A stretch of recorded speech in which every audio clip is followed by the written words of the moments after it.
Hey guys, welcome to Game Back today, bringing a video, and today I wanted to discuss a little bit of a breakdown of the gameplay trailer that we saw yesterday for the multiplayer reveal, but also just the general topic here being that the return to all-out warfare and just massive chaos and scale. So you can see here in the beginning of the video here, we're just going to go through from the original reveal trailer.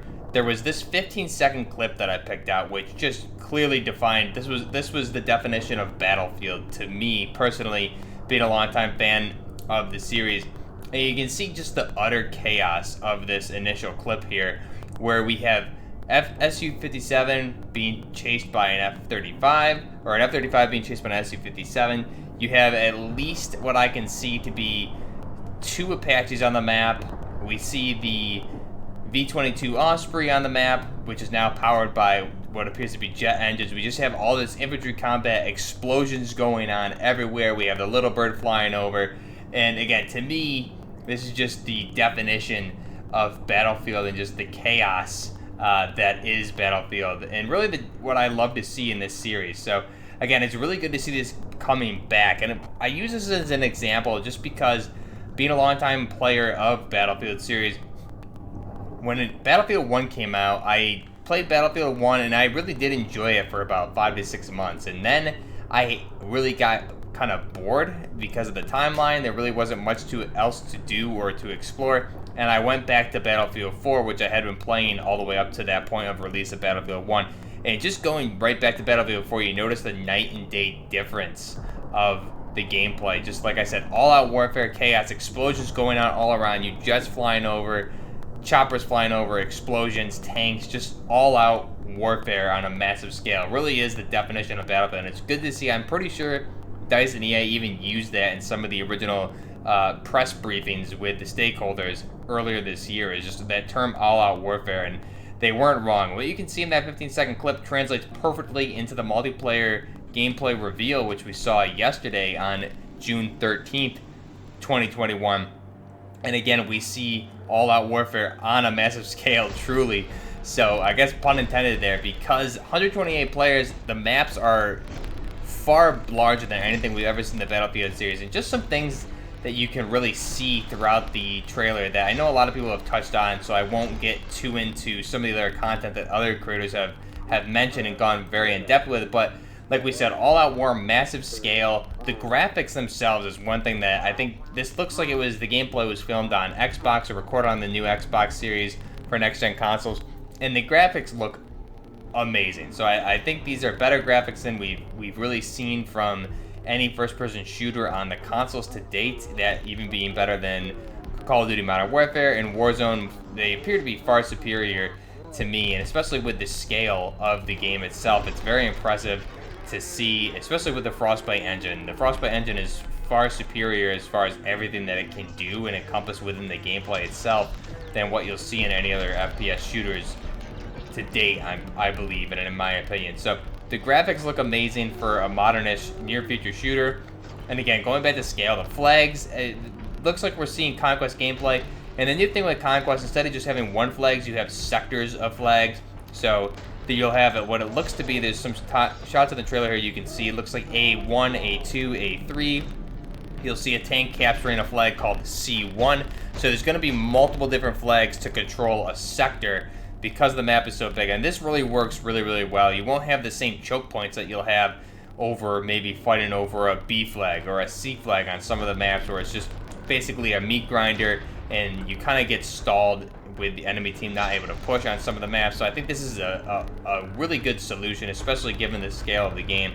And this should balance out Conquest a lot more. Conquest has always been my favorite mode, so I'm really excited to see this. Now, just going back to scale again, you can see in the gameplay trailer, there's one point here on the map where I believe I see 3 Apaches. At least we see 2 Apaches on the map itself. There's minimum 5 plus air vehicles, I believe 5 to 6 air vehicles in 1 or 2 of these shots. We have the Apache engaging the Ka-52 with the F-35 and the Su-57 flying over. We also have the V-22 Osprey in the bottom right. So we see multiple vehicles at once, and then there's other shots in the trailer here on the Hourglass map where you see vehicles further out towards the skyscrapers. So just the multiple vehicles that I think we'll see, which is good. You won't have to be able to spawn in vehicles and fight over attack helicopters, and that goes to the next point here, being the vehicle drop mechanic. So vehicle drop mechanic, it looks like, appears to be you'll be able to just have a tablet in-game to call in vehicles that are available. Not sure if this is based on a point system or what, but you will be able to call vehicles to your location. Not sure if you're the squad that calls it in, if you have first dibs on getting into the vehicle, or if it can be a free-for-all. But the good thing here is you can get to a location where hopefully you're uncontested, call in your vehicle, and we see that in the trailer with the tank, and hopefully it seems like that would make sense that it would work that way with the Apaches and maybe even the jets. I'm not really sure about the jets. We have to really wait and see, are these going to be airdropped, or maybe you, the player, would be teleported into the vehicle. I'm not sure how that's going to work, but we'll have to see. But regardless, if you can have multiple tanks, which is per usual, multiple Apaches, multiple jets of the same kind, it offers more balance and allows everybody to get their turn, and really kind of makes it a more enjoyable experience, so you're not sitting there trying to fight over the attack chopper or trying to spawn into the attack jet for the entire match. And you always have players that are active. If you have to be on the ground to call in the vehicle, it enforces gameplay over trying to camp for your vehicle, which I'm definitely guilty of in previous battlefields, and you don't really have a choice. So this kind of gets around that by forcing you to play, which is a really good thing. And again, multiple vehicles. I said 2 Apaches, maybe even 3 Apaches. I saw in some of these screenshots or in the trailer when you pause it at a particular point. So plenty of vehicles, and it makes sense because of how big the maps are, and double the typical player count up to 128. So there's some other things in the trailer that I thought were interesting. I know some people were saying they saw a Russian Hind, and there's this one little brief snippet we see of this thing. It looks a lot like a CH-53 Sea Stallion from Sikorsky, but then when it turns around and you see the cockpit, it looks like, especially the cockpit window and everything, it looks like a Hind mixed with a CH-53. So really weird looking helicopter. You also see gun turrets coming out of the left and right wings of the helicopter, so they're not door-mounted gunners, but they're mounted. It looks like they're mounted on the wings, and they're able to be controlled by players and move around. So this may be the Russian equivalent to the V-22 Osprey, and it very well may be a future iteration of the Hind that they've taken some liberties with. But it definitely looks like a CH-53 Sea Stallion mixed with a Russian Hind. But it would make sense that it would be the equivalent of the Osprey, but for the Russian side, just by the amount of gunners and the way it moves around. It is big transport unit, just like the Osprey would be for the American side. So we have that, which I thought was interesting. We also have the Riot Shield, which looked really cool for the Operator Delta, as well as deployable cover, at least what looks like deployable cover. Perhaps it's the Riot Shield that you can use to stop and deploy it and create a hard point to take cover on and mount your weapons, perhaps. So that's a pretty cool feature there. Riot Shields, we'll have to see how that works. I never used it in Battlefield 4, nor did I ever really run into it, because it's not really practical in Battlefield games, because you can just simply kind of lob a grenade or a 203 and it's going to just blow that person up. So it really was never practical, especially with all the rockets that people run. We'll have to see how this works, especially if it's going to be like the Super Call of Duty Riot Shields, which can just tank rocket shells, 87 millimeters, 50 calibers, which is obviously completely unrealistic. So hopefully, if there is the Riot Shields in there, it looks like they're thicker than, or wider at least, than usual. They should have at least calibers that can punch through them, or at least a health bar on them before they've been chewed through to the point where they're no longer useful. That would be cool if they get that in depth with it.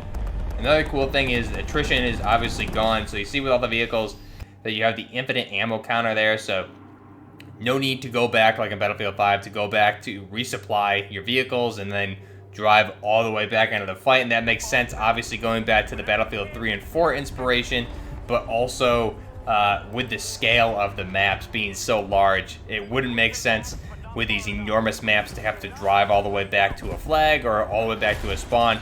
You would basically be traveling outside of combat for the majority of the match just to resupply your tank or even your helicopter. So I'm glad to see attrition's gone, going back to what worked in previous Battlefield games and what everyone's really used to. So that's really all I wanted to cover. We have the videos up for the weapons that were, every weapon that was discovered that I found in the multiplayer reveal yesterday, as well as the weapons from the gameplay reveal which was for the initial reveal of the big game itself. So we saw some new weapons in both, some that were in one and not in the other. So go ahead and link those down below. You can check those out on the channel. If you're enjoying the content, be sure to like the video and subscribe to the channel. A lot more Battlefield content coming as we get in towards the open beta, closed beta, whatever they're going to be doing, and then up into release. Also, I will be having some more Modern Warfare coming, so if you're somebody that followed me originally here from Modern Warfare, Call of Duty, Warzone, don't worry, I still will have more content coming as we have the gap between now and Battlefield gameplay reveals or getting hands-on. So